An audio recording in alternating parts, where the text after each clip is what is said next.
दोस्तों, मैं नरोत्तम गुजर एक बार फिर से आप सभी का अपने YouTube चैनल नरोत्तम गुजर और स्टडी विद नरोत्तम में आपका हार्दिक स्वागत अभिनंदन करता हूं। दोस्तों, आज का जो हमारा टॉपिक होने वाला है वो है नरेशन। देखो, नरेशन के कौन सा नरेशन को आप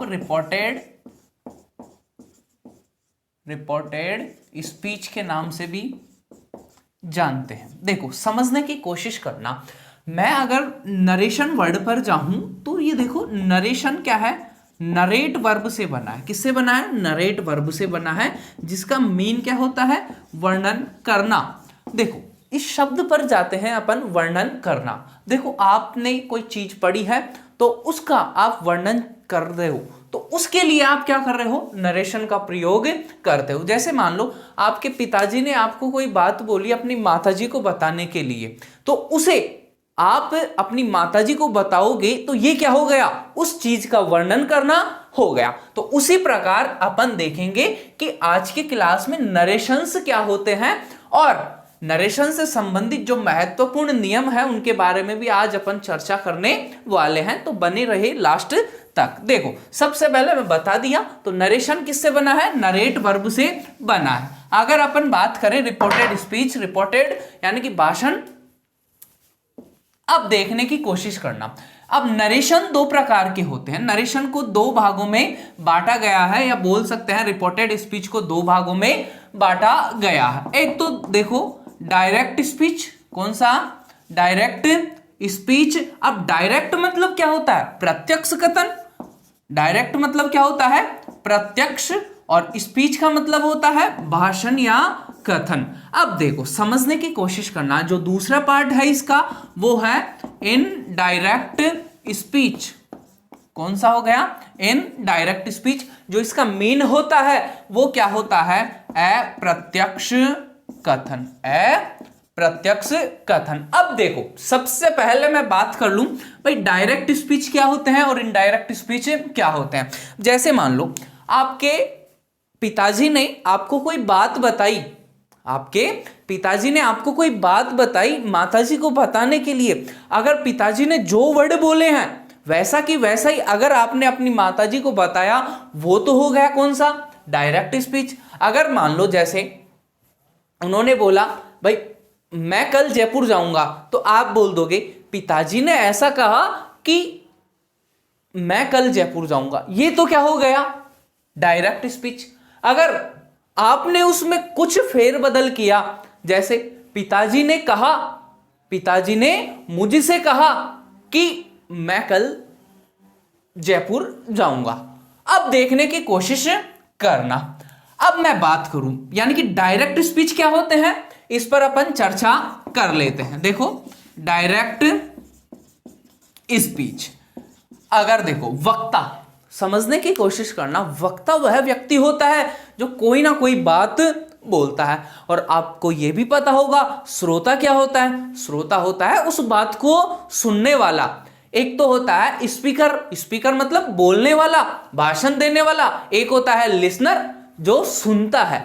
जैसे आप प्रोनाउन टेबल पढ़ते हैं, प्रोनाउन टेबल में भी आपने देखा होगा कि स्पीकर, लिसनर और एब्सेंटी तीन पर्सन होते हैं। स्पीकर बोलने वाला यानी कि आई और वी। फिर आपने देखा होगा कि जो लिसनर होता है, सुनने वाला, वो सेकंड पर्सन होता है, यू होता है। फिर आपने देखा होगा उस समय एब्सेंट रहने वाला जो व्यक्ति होता है वो थर्ड पर्सन होता है, और उसके अंदर अपन इंक्लूड करते हैं ही, शी, इट, और देखो अपन इंक्लूड करते हैं। तो देखो, डायरेक्ट स्पीच क्या होता है? डायरेक्ट स्पीच वह होता है यानी कि किसी व्यक्ति द्वारा कही गई बात को, किसी व्यक्ति द्वारा कही गई बात को उसके मूल शब्दों में कहना। बात को उसके मूल शब्दों में कहना। उसके मूल शब्दों में कहना क्या कहलाता है? Direct speech. डायरेक्ट स्पीच कहलाता है। समझने की कोशिश करो। देखो, अब मैं बात करूं, यानी कि कोई व्यक्ति है और वो कोई बात बोल रहा है, उसको उसी के मूल शब्दों में अपन किसी के सामने प्रेजेंट करते हैं, तो वो क्या हो गया? Direct speech. जैसे समझने की कोशिश करो, देखो एक एग्जाम्पल के माध्यम से मैं आपको समझाने की कोशिश करूंगा। She said to me, I have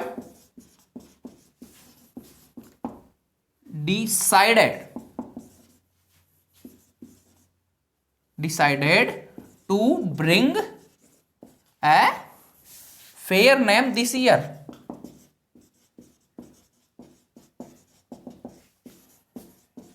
देखो शी शेड टू मी, उसने मुझसे कहा I have decided to bring a fair name this year, यानी कि आई हैव डिसाइडेड, मैंने निश्चय किया है, to bring a fair name this year, यानी कि नाम रोशन करने का या नाम अच्छा बनाने का।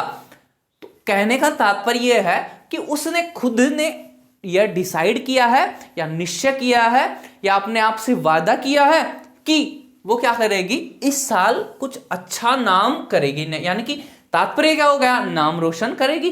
अब देखो उसने जैसा बोला वैसे की वैसी बातें अपन ने बोल दी, यानी कि जो बोली गई बात है उसके मूल शब्द हैं वो क्या हो गए, वो इन्वर्टेड कॉमास के अंदर बंद हो जाएंगे। जैसे ये इन्वर्टेड कॉमास दे रखा है ना, इसके अंदर जो कही गई बात है ये उसके मूल शब्द हैं और ये उसका परिचय कराने वाली है। भाई उसने मुझसे कहा, किससे कहा, मुझसे कहा, तो ये हो जाती है रिपोर्टिंग वर्ब। और जो इन्वर्टेड कॉमास के अंदर जो बंद होता है वो होता है रिपोर्टेड स्पीच। तो मैं आपसे बात कर लूं कि डायरेक्ट स्पीच के भी दो पार्ट होते हैं। कौन से?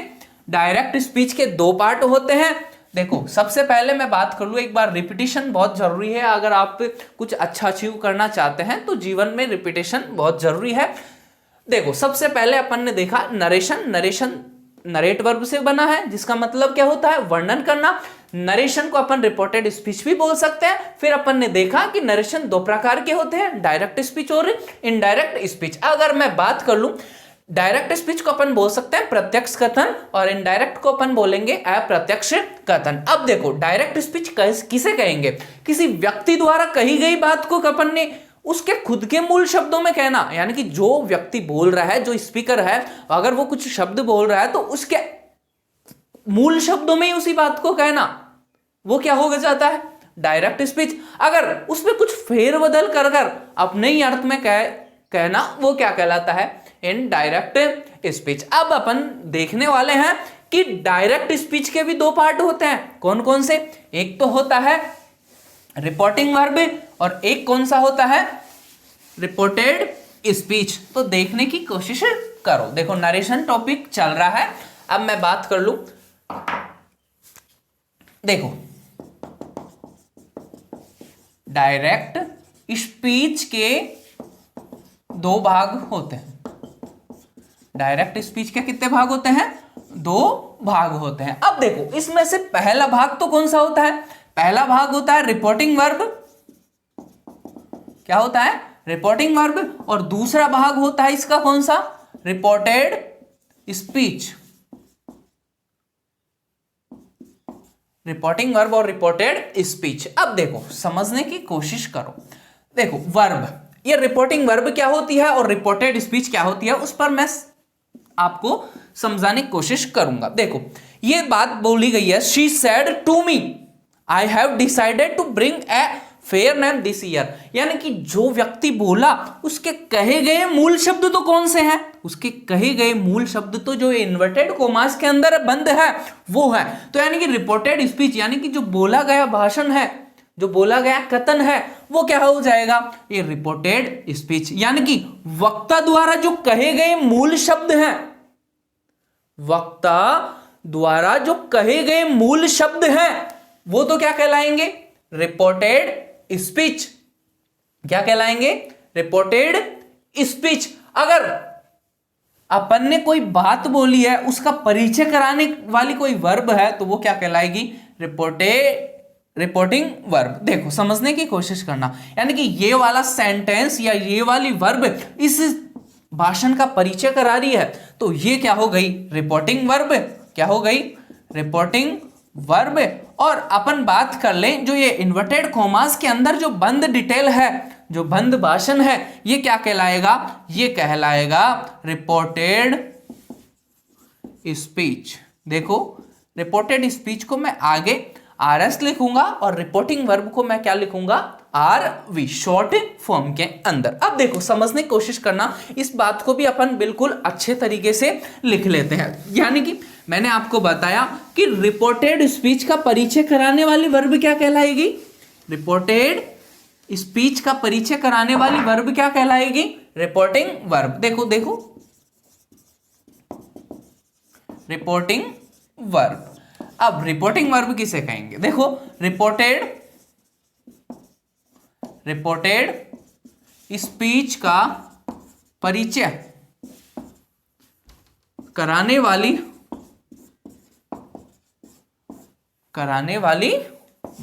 वर्ब रिपोर्टिंग वर्ब कहलाती है।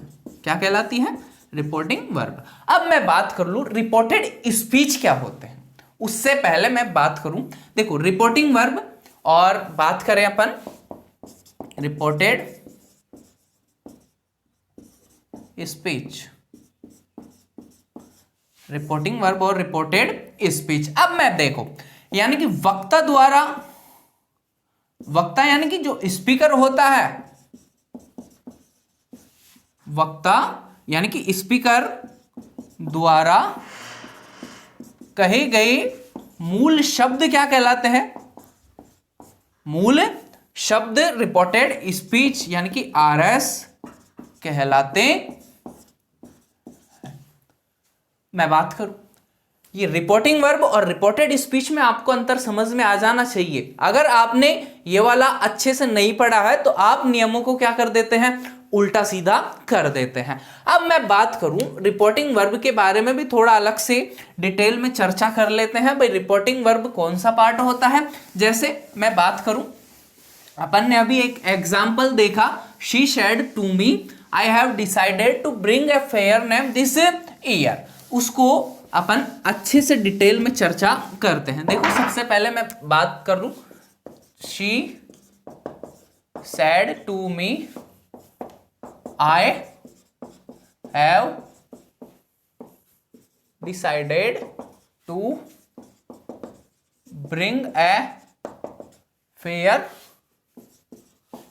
नेम दिस ईयर, यानी कि इन्वर्टेड कोमास के अंदर बंद है। अब देखो इस वाले सेंटेंस को मैं क्या बोलूंगा, RV यानी कि रिपोर्टिंग वर्ब, और ये जो इन्वर्टेड कोमास के अंदर बंद है इसको मैं बोलूंगा RS, रिपोर्टेड स्पीच। अगर मैं बात करूं, देखो रिपोर्टिंग वर्ब में आपने कई बार देखा होगा कि इस सैड टू की जगह क्या आ जाता है, शी सेज आता जाता, सेज भी देखा होगा, और आपने ये भी देखा होगा सेज टू भी देखा होगा। तो देखो अब मैं बात कर लूं ये सैड टू, सैड क्या है, सैड है वर्ब की सेकंड फॉर्म, किसकी, से की सेकंड फॉर्म है ना, से, सैड और सैड। और आपने कभी कभार ये भी देखा होगा विल से टू, देखा होगा ना।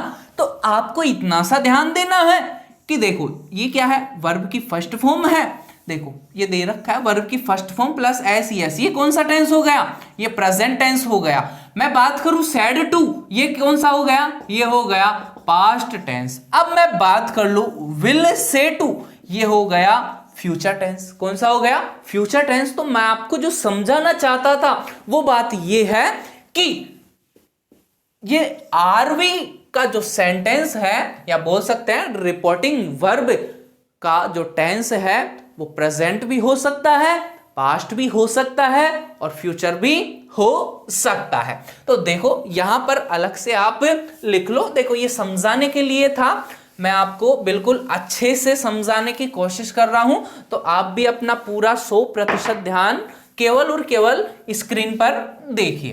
देखो समझने की कोशिश करो। ये देखो मैं लिखना चाहता हूं कि RV में कोई सा भी टेंस, कोई भी टेंस आ सकता है। RV में क्या हो सकता है, कोई सा भी टेंस आ सकता है, या ऐसे बोल सकते हैं रिपोर्टिंग वर्ब कोई से भी टेंस में हो सकती है। अब देखो कौन से टेंस, ये हो गया प्रेजेंट, ये पास्ट और ये हो गया फ्यूचर, यानी कि इन तीनों में से किसी भी टेंस में ये हो सकती है। अब मैं बात करूं, देखो सबसे पहली बात, अगर मेरे को इस टेंस में जो चेंजेस करने वाली बातें आएगी उसके बाद में अपन थोड़ा सा बाद में पढ़ेंगे। देखो सबसे पहली बात मैं बताऊं ये हो गई, फिर इसके बाद में ये वाली चीज आती है। देखो ये वाली, यानी कि सबसे पहले सब्जेक्ट आएगा, फिर उसके बाद में वर्ब आएगी, फिर ऑब्जेक्ट आएगा। लेकिन आपने कभी कभी ये भी देखा है, जैसे ही सेज द अर्थ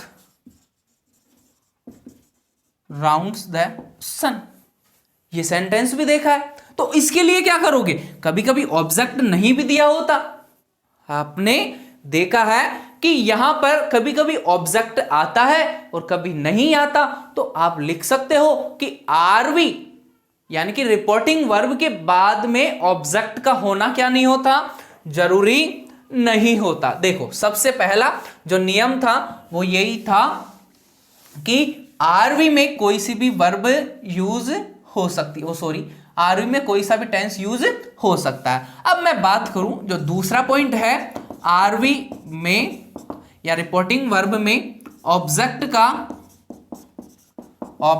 का होना जरूरी नहीं होता है। आरवी में ऑब्जेक्ट का होना जरूरी नहीं होता है, उसके बिना भी क्या हो सकता है, उसके बिना भी रिपोर्टिंग वर्ब हो सकती है। यानी कि कोई भी सेंटेंस आपको दिया गया होगा, उसमें अगर आरवी के बाद में ऑब्जेक्ट नहीं आ रहा है तो वो गलत नहीं होगा, ऐसा होता है। एग्जाम्पल के तौर पर मैं आपको बता भी दिया। तो अब देखो सबसे पहली बात, एक मिनट, देखो अब मैं बात कर लेता हूं, जैसे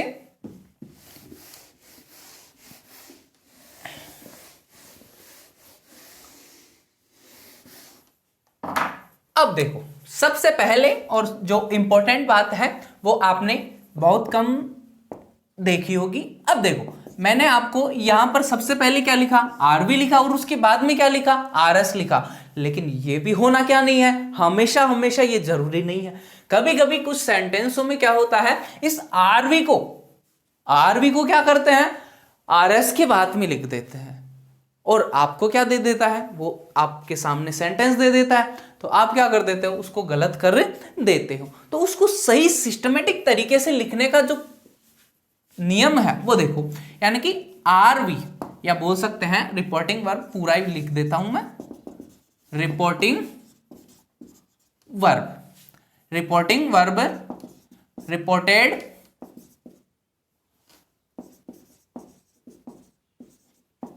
रिपोर्टेड स्पीच के पहले अथवा बाद में यूज हो सकती है। ये कोई फिक्स नहीं है कि आरएस बाद में आएगा और आरवी पहले आएगी, ऐसा बिल्कुल भी नहीं है। अगर आपके दिमाग में ये है तो उसको बदलिए, क्योंकि मैं एक सेंटेंस लिखने जा रहा हूं जिसमें मैं आरएस को पहले लिखूंगा, यानी कि रिपोर्टेड स्पीच को पहले लिखूंगा और आरवी को क्या करूंगा, मैं बाद में लिखूंगा। जैसे समझने की कोशिश करूं, मैं लिखा जैसे आई हैव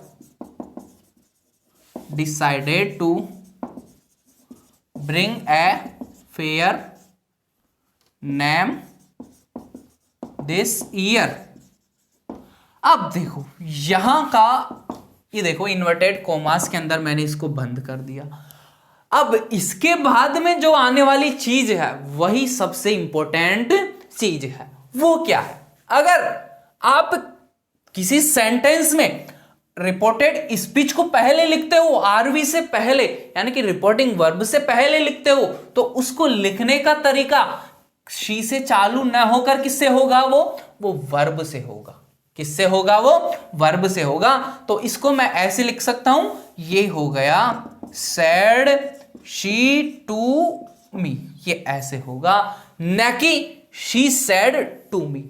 उसका भी रीजन है, क्योंकि ये क्या हो गया, देखो सबसे पहले अपन ने क्या लिखा, सबसे पहले अपन ने वर्ब लिखी, फिर उसके बाद में क्या लिखी अपन ने, सब्जेक्ट लिखा। तो इस बात को भी आप लिख लीजिए, पहले तथा बाद में यूज हो सकती है, किंतु यदि रिपोर्टेड स्पीच, यदि रिपोर्टिंग वर्ब के पहले यूज होता है, तो उस स्थिति में रिपोर्टिंग वर्ब सब्जेक्ट से पहले लिखी जाएगी, ऐसे लिख लो, सब्जेक्ट से पहले लिखी जाती है। एग्जाम्पल आपको पहले मैं बता ही दिया, I have decided to bring a fair name this year, said she to me. न केवल आप इसको ऐसे नहीं लिखे हुए, शी सैड टू मी, ये देखो बिल्कुल गलत हो जाएगा।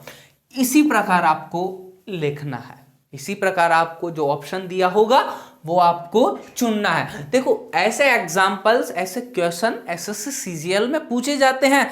कब वो आपको ऐसे पूछता है, भाई ट्रांसलेट करिए या चेंजेज करिए, चेंज डायरेक्ट इनडायरेक्ट, मतलब इनडायरेक्ट से आपकी क्या बनवाता है, वो डायरेक्ट बनवाता है, उसमें आप क्या कर जाते हो, मात खा जाते हो। तो आपको ये आगे से गलती नहीं करनी है, उसका मैंने आपको अच्छे से बता दिया। तो ये तो परिचय हो गया किसके बारे में, रिपोर्टिंग वर्ब के बारे में। अब अपन पढ़ने वाले हैं रिपोर्टेड स्पीच के बारे में। देखो सबसे पहले मैं बात कर लूं, इस एग्जाम्पल को यहां लिखे रहने देते हैं, क्योंकि इससे अपन बहुत कुछ चीजें सीखने वाले हैं। जो सारे चेंजेस हैं वो केवल और केवल मैंने ये एग्जाम्पल बना रखा है, उसके आधार पर ही अपन पूरे के पूरे एग्जाम्पल्स को करने की, या जो नियम दे रखे हैं उनको करने की अपन कोशिश करेंगे। तो देखो सबसे पहले मैं बात करूं,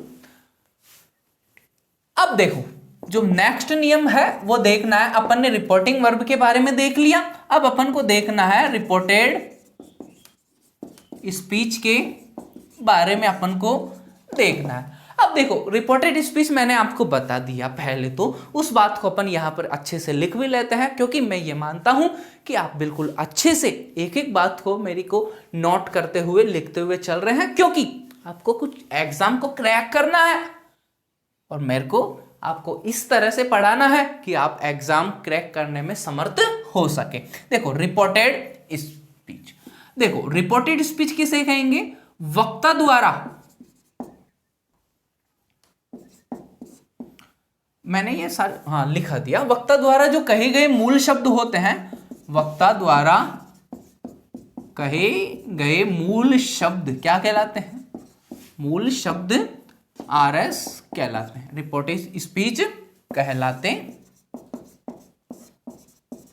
अब बात कर लें, अब ये बात करना है। अब देखो यहां पर आपने कई बार ये भी देखा होगा, जैसे इस हैव को हटा दूं, मैं इस हैव को हटा दूं, तो यह ऐसा भी देखा होगा, I decided to bring a fair name, ऐसा देखा होगा, ऐसा देखा होगा। अब देखो यहां पर आई के साथ में वर्ब की सेकंड फॉर्म आएगी, आई के साथ में क्या आएगी, वर्ब की सेकंड फॉर्म। तो सब्जेक्ट के साथ में वर्ब की सेकंड फॉर्म कौन से टेंस में आती है, पास्ट इंडेफिनिट में, किसमें, पास्ट इंडेफिनिट। तो कई बार आपने ये भी देखा होगा, यहां पर विल डिसाइड लिखा हुआ भी आ जाएगा, उस स्थिति में आप क्या करोगे, तो आपको कुछ नहीं करना है, जैसा मैं बताता जा रहा हूं वैसा ही आपको करना है। तो आप अभी अपन ने देखा कि रिपोर्टिंग वर्ब में भी क्या होता है, कोई सा भी टेंस यूज हो सकता है, और आपको यही पॉइंट इसमें भी लिखना है, रिपोर्टेड स्पीच में भी आवश्यकता अनुसार आवश्यकतानुसार कोई सा भी टेंस यूज हो सकता है। और आपको समझने की कोशिश यही करनी है। अगर एग्जाम में आपको इन्वर्टेड कॉमास में कोई बंद सेंटेंस दिख जाता है, आरएस को पहचानने का सबसे अच्छा तरीका है, यानी कि आरएस का वाक्य हमेशा इन्वर्टेड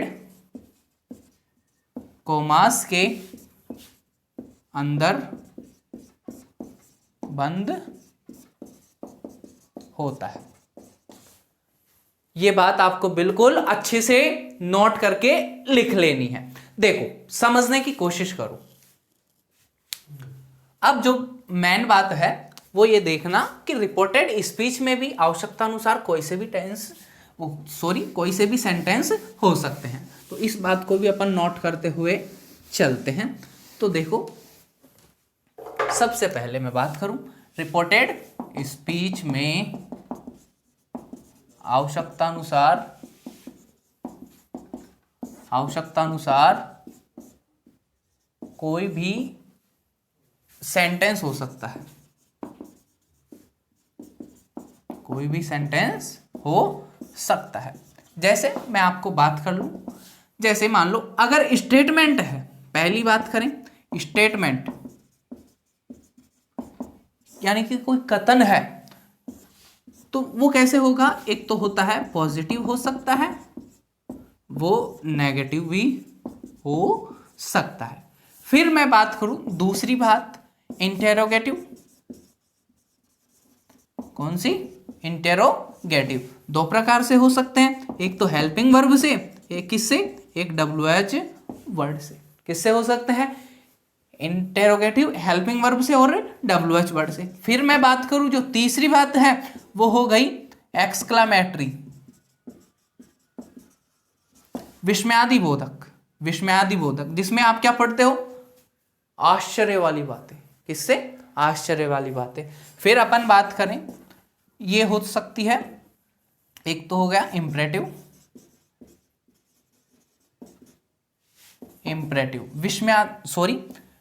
आज्ञार्थक वाक्य, जो फर्स्ट वर्ब से शुरू होते हैं वो वाले सेंटेंस इसके अंदर आ जाते हैं।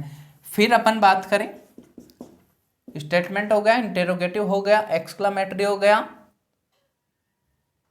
इम्परेटिव हो गया, और एक बच जाता है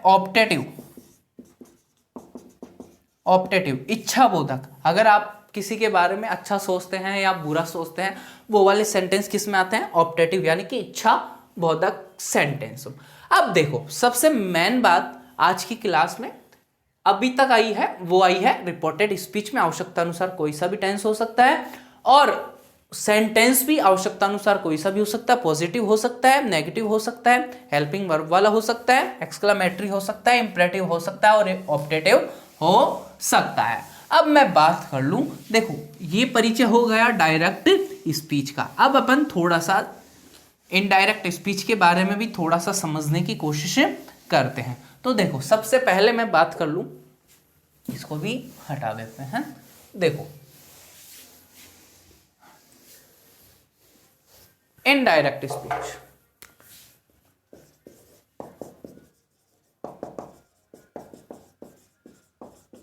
इनडायरेक्ट स्पीच यानी कि अप्रत्यक्ष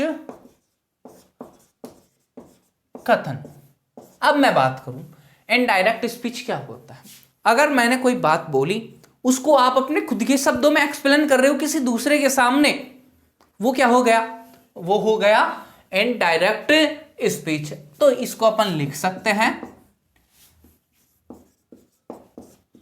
वक्ता द्वारा कही गई बात को अपने मूल शब्दों में कहना, अपने मूल शब्दों में बिना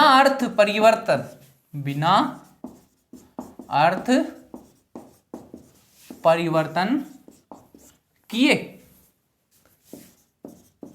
कहना क्या कहलाता है?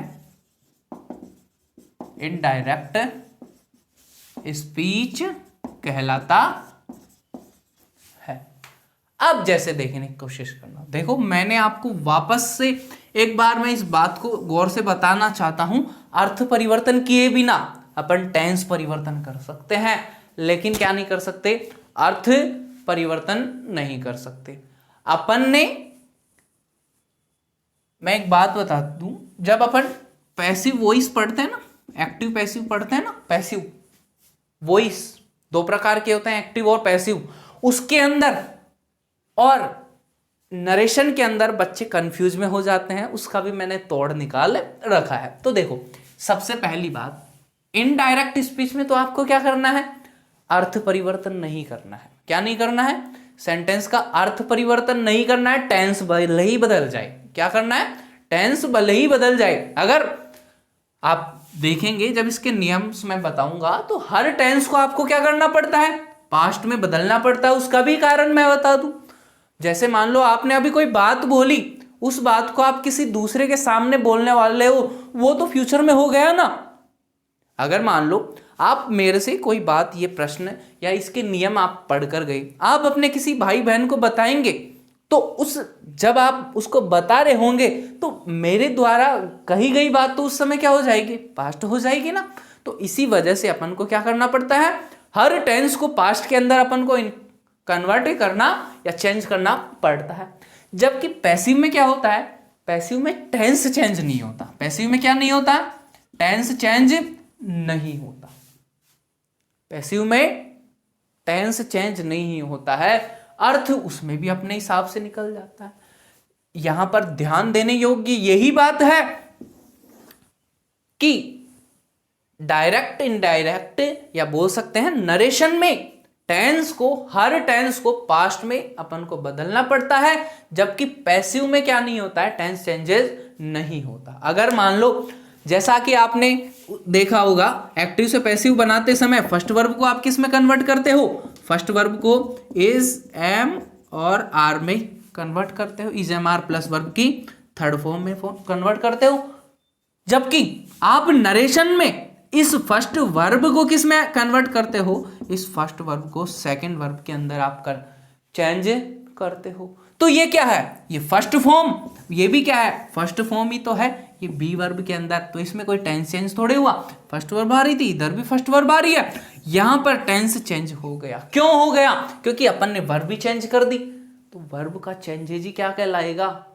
टेंस कहलाएगा। क्या कहलाएगा? वो टेंस कहलाएगा। तो देखो ये बात आपको ध्यान में रखनी होगी। तो वक्ता द्वारा कही गई बात को अपने मूल शब्दों में बिना अर्थ परिवर्तन करे, चाहे टेंस भले ही परिवर्तन हो जाए, क्या हो? टेंस भले ही परिवर्तन हो जाए लेकिन अर्थ परिवर्तन नहीं होना चाहिए, क्या कहलाता है? इनडायरेक्ट स्पीच कहलाता है। क्या कहलाता है?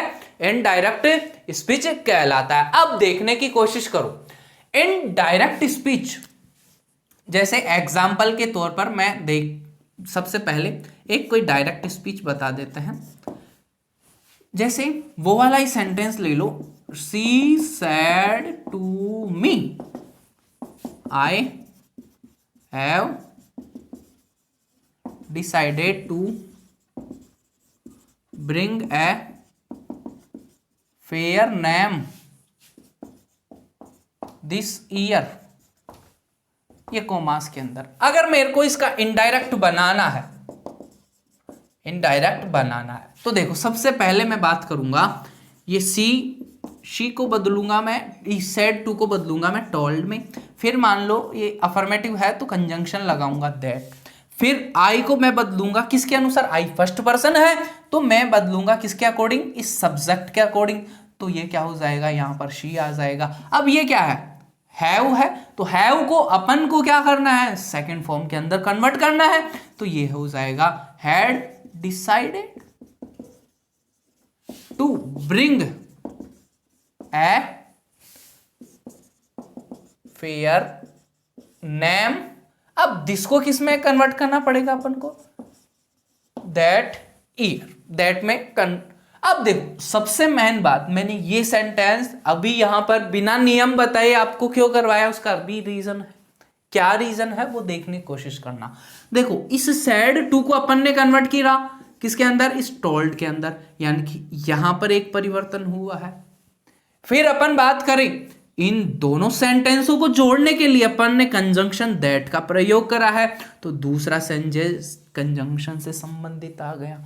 फिर अपन जो तीसरा चेंज पढ़ने वाले हैं वो देखो, यहां पर चेंज, यहां पर आई था, यहां पर क्या हो गया, शी हो गया, तो यहीं पर तीसरा चेंजेज आ गया। क्या हो गया, तीसरा चेंजेज आ गया। फिर अपन बात करते हैं ये वाला चेंजेज, इस हैव को किसके अंदर कन्वर्ट कर दिया अपन ने, हैड के अंदर कन्वर्ट कर दिया। चौथा चेंजेस यहां पर आ गया, किससे, आरएस की वर्ब से संबंधित चेंजेस, उसके टेंस से संबंधित चेंजेस।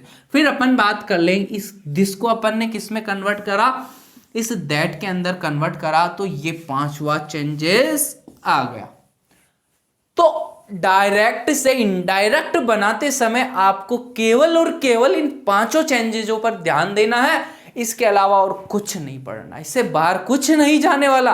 अगर आपने इन नियमों को अच्छे से कर लिया तो आपके डायरेक्ट इनडायरेक्ट में मैं कहता हूं कि 100% नंबर आएंगे, एक भी क्वेश्चन गलत नहीं होगा।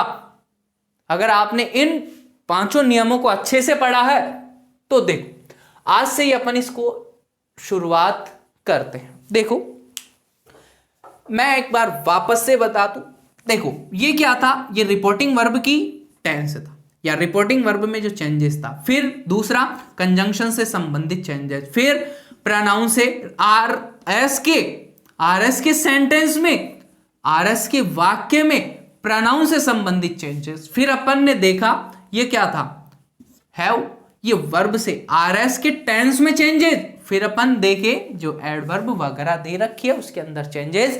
ये 5 प्रकार के चेंजेस थे।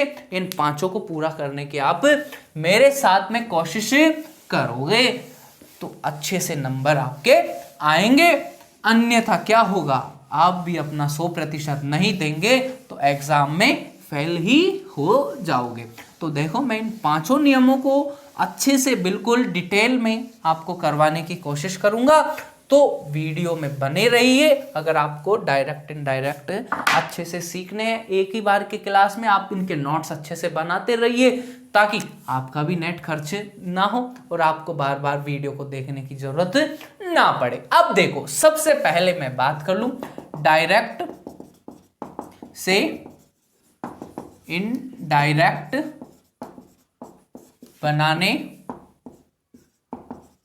संबंधी नियम। देखो नियम मैं इस प्रकार से बताने वाला हूं कि आपको याद कुछ ही नहीं रखना है। मैं इसी फॉर्मेट को पूरा करूंगा, इसी फॉर्मेट के आधार पर। यस देखो सबसे पहले बात कर लें डायरेक्ट से इनडायरेक्ट बनाने संबंधित नियम। अब देखो समझने की कोशिश करो।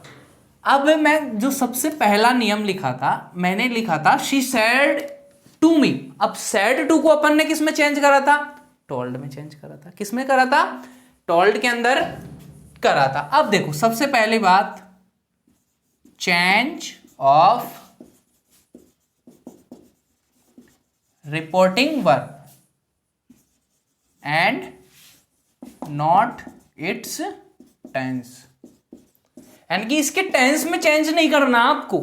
मैं आपको पहले भी बता दिया कि इसमें टेंस चेंज करते हैं, लेकिन वो किसके अंदर करते हैं, आरएस के अंदर करते हैं। किसके अंदर करते हैं, आरएस के अंदर। रिपोर्टिंग वर्ब में अपन टेंस को चेंज नहीं करते हैं। जैसा टेंस है, अगर पास्ट में है तो अपन पास्ट लिखेंगे, अगर प्रेजेंट है तो प्रेजेंट लिखेंगे, अगर फ्यूचर है तो फ्यूचर ही उसको रहने देंगे। तो देखो समझने की कोशिश करो, change of reporting verb and not its tense. Sorry देखो अब मैं बात कर लूं रिपोर्टिंग वर्ब का बदलना। रिपोर्टिंग वर्ब का बदलना रिपोर्टेड स्पीच पर निर्भर करता है। स्पीच पर, रिपोर्टेड स्पीच पर निर्भर करता है। अब देखो समझने की कोशिश करना, मैं आपको पहले बता दिया, इससे जो पहले वाली स्लाइड थी उसके अंदर आपने देखा था कि आरएस का वाक्य, रिपोर्टेड स्पीच का वाक्य 5 प्रकार से हो सकता है। सबसे पहली बात मैं बात करूं, एक तो लिखा था अपन ने स्टेटमेंट, फिर अपन ने देखा था इंटेरोगेटिव, फिर उसके बाद में अपन ने देखा था एक्सक्लामेटरी, फिर उसके बाद में इंपरेटिव देखा था, और एक देखा था ऑप्टेटिव, ये देखा था। तो आरएस में वाक्य किस प्रकार से हो सकते हैं? 5 प्रकार से हो सकते हैं। एक तो हो सकता है कौन सा? स्टेटमेंट। दूसरा कौन सा हो सकता है? इंटेरोगेटिव। तीसरा इंपरेटिव, चौथा एक्सक्लामेटरी, और पांचवा ऑप्टेटिव हो सकता है। तो आपको यही ध्यान देना है कि अगर आरएस का वाक्य, अगर आरएस का वाक्य मान लो स्टेटमेंट है, स्टेटमेंट है, कौन सा? स्टेटमेंट है। अब स्टेटमेंट 2 प्रकार से हो सकते हैं, एक तो हो सकता है पॉजिटिव और एक हो सकता है नेगेटिव। उस स्थिति में अगर आपको सैड टू दिख जाए रिपोर्टिंग वर्ब में, और मान लो यहां पर सिट टू दिख जाए, सेज टू दिख जाए, या विल से टू दिख जाए, तो इसमें कैसे कैसे चेंजेस करोगे मैं समझा देता हूं। देखो सैड, सैड क्या है? वर्ब की सेकंड फॉर्म। तो आप क्या करें, इसको टेल से बनने वाली फॉर्मों में चेंज करो, टेल से बनने वाली। अब मैं बात कर लूं, जैसे टेल से बनने वाली फर्स्ट फॉर्म क्या है? टेल मतलब कहना, टेल। अब टेल की जो सेकंड फॉर्म होती है वो टॉल्ड, और थर्ड भी क्या होती है? टॉल्ड। अब देखने की कोशिश करो, ये सैड टू को आप कन्वर्ट किसके अंदर करोगे? टॉल्ड, यानी कि सेकंड फॉर्म है तो आप किसके अंदर कन्वर्ट कर दी इसको? वर्ब के सेकंड फॉर्म के अंदर। देखो टेल की सेकंड फॉर्म, ये वाली इधर सेकंड फॉर्म, टेंस चेंज नहीं कर रहे क्योंकि ये इधर भी सेकंड फॉर्म थी, इधर भी आप सेकंड फॉर्म करोगे। अब देखो ये से टू है, से टू है। अब मैं बात कर लूं, देखो ये टू इसलिए आएगा, जैसे ही said to me, he said to me, ये फिक्स प्रेपोजिशन है। अब देखो इसके बाद में अगर मान लो ये प्रेजेंट में है ना, देखो ये से क्या है? वर्ब की फर्स्ट फॉर्म है, वर्ब की क्या है? ये फर्स्ट फॉर्म। अब इसके बारे में अगर अपन प्रेजेंट में ही कन्वर्ट करेंगे तो प्रेजेंट में आप क्या देख रहे हो? वर्ब की फर्स्ट फॉर्म। ये क्या है? वर्ब की फर्स्ट फॉर्म। तो वर्ब की फर्स्ट फॉर्म को वर्ब की फर्स्ट फॉर्म के अंदर आप कन्वर्ट करोगे। अब देखो ये क्या है? वर्ब की फर्स्ट फॉर्म प्लस एस या ईएस, तो इसको भी अपन क्या करेंगे? वर्ब की फर्स्ट फॉर्म प्लस एस या ईएस टेल से कर देंगे। अब देखो ये फ्यूचर टेंस है, तो आप क्या करो? इसको भी फ्यूचर के अंदर कन्वर्ट कर दो, विल और टेल। कोई याद रखने योग्य चीज नहीं है, जैसा टेंस है वैसा का वैसा ही टेंस आप उधर लिख दीजिए। जैसे सेड टू हो गया तो टोल्ड में बदलेंगे, से टू हो गया तो टेल में बदलेंगे, सेज टू हो गया तो टेल्स में बदलेंगे, विल से टू हो गया तो विल टेल के अंदर आप कन्वर्ट करोगे। अब देखो सबसे दूसरी बात, देखो ये पहली बात हो गई। अब मैं दूसरी बात पर आता हूं। अगर देखो अपन डायरेक्ट से इनडायरेक्ट बनाने के नियम पढ़ते जा रहे हैं, और उसमें से भी अपन ने पहला नियम लिया है, और वो पहला नियम क्या है? अगर रिपोर्टिंग वर्ब में कोई टेंस दिया गया है तो उसको आरएस में डायरेक्ट इनडायरेक्ट बनाते समय उसको भी बिल्कुल सेम टेंस के अंदर ही रखना है। अब देखो फिर अपन बात करते हैं इंटेरोगेटिव।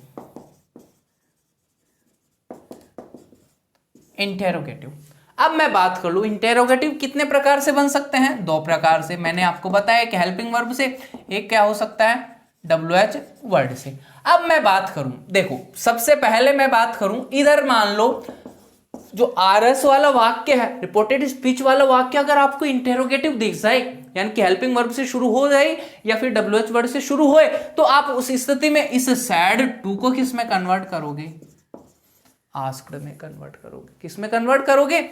आस्क्ड में। अब मैं बात कर लूं, देखो अगर इंटेरोगेटिव है तो आस्क से बनने वाली फॉर्मों के अंदर कन्वर्ट करेंगे। Ask, asked, asked. अब मैं बात करूं, जैसे मान लो ये सेड टू आ जाए तो उसके प्रेजेंट में तो आप वर्ब की फर्स्ट फॉर्म लग रही है तो इधर भी आप वर्ब की फर्स्ट फॉर्म लगाइए। अब ये मान लो सेज टू आ जाए तो ये आस्क से हो जाएगा। अब मान लो ये विल से टू आ जाए तो ये हो जाएगा विल आस्क हो जाएगा। क्या हो जाएगा? विल आस्क हो जाएगा। अब देखो जो तीसरा चेंजेस है वो क्या है? तीसरा चेंजेस है वो देखते हैं। अब मैं बात कर लूं, इंपरेटिव सेंटेंस आपको दिख जाए। क्या है? Imperative sentence. इंपरेटिव सेंटेंस किसे कहते हैं अपन? मैंने आपको पहले पार्ट ऑफ स्पीच पढ़ाया था, उसमें आपको बता दिया था, एक बार फिर से देख लो। अगर वर्ब की फर्स्ट फॉर्म से शुरू होने वाले कोई सेंटेंस है तो वो क्या कहलाते हैं? Imperative sentence. जैसे shut the door, do not do this. अब यानी कि ऐसा मत करिए, ये वाले सेंटेंस बोल सकते हैं वर्ब की फर्स्ट फॉर्म से, और डू नॉट फर्स्ट वर्ब से शुरू होने वाले सेंटेंस कौन से कहलाते हैं?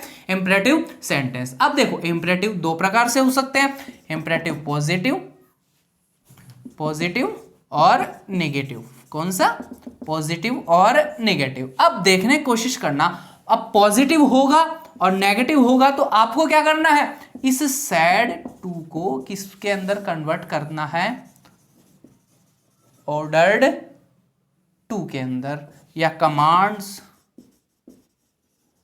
कमांडेड टू कर लो, या रिक्वेस्टेड, जैसा भाव हो, रिक्वेस्टेड टू, जैसा भाव हो वैसा ही आपको कन्वर्ट करना है। अब मैं बात कर लूं, जैसे एक्सक्लामेटरी,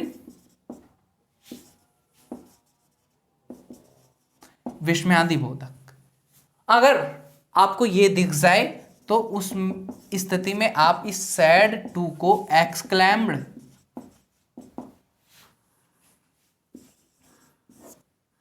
एक्सक्लैम विद, अगर मान लो कुछ प्रसन्नता की बात है तो यहां पर आप लिखोगे जॉय या हैप्पीनेस। क्या लिखोगे? जॉय या हैप्पीनेस। अगर दुख की बात है तो ये हो गया सैडनेस। क्या लिख दोगे आप? सोरो लिख सकते हो, सैडनेस लिख सकते हो, ग्रिफ लिख सकते हो, आप कुछ भी लिख सकते हो जैसा आपको भाव दिखे सेंटेंस के अंदर। अब मैं बात कर लूं लास्ट और अंतिम बात इसकी, वो है ऑप्टेटिव सेंटेंस। ऑप्टेटिव यानी कि इच्छा बोधक। अगर वो दिख जाए तो आपको क्या करना है वो देखो। सबसे पहले मैं बात कर लूं ये पांचवी ऑप्टेटिव। ऑप्टेटिव अगर दिख जाए, इस सैड टू को आपको कन्वर्ट किस में करना है? विश्ड, विश्ड फॉर, या बोल सकते हैं कर्स्ड फॉर, इसके अंदर कन्वर्ट कर सकते हैं। अगर कोई अच्छी बात है, आशीर्वाद देने वाली बात हो गई या कामना करने वाली बात हो गई तो विश्ड फॉर। अगर आप उसे बद्दुआ देना चाहते हो तो कर्स्ड फॉर। अब मैं बात करूं, देखो आज की क्लास में अपन इतना ही रहने देते हैं क्योंकि क्लास बहुत लेंथी हो जाएगी।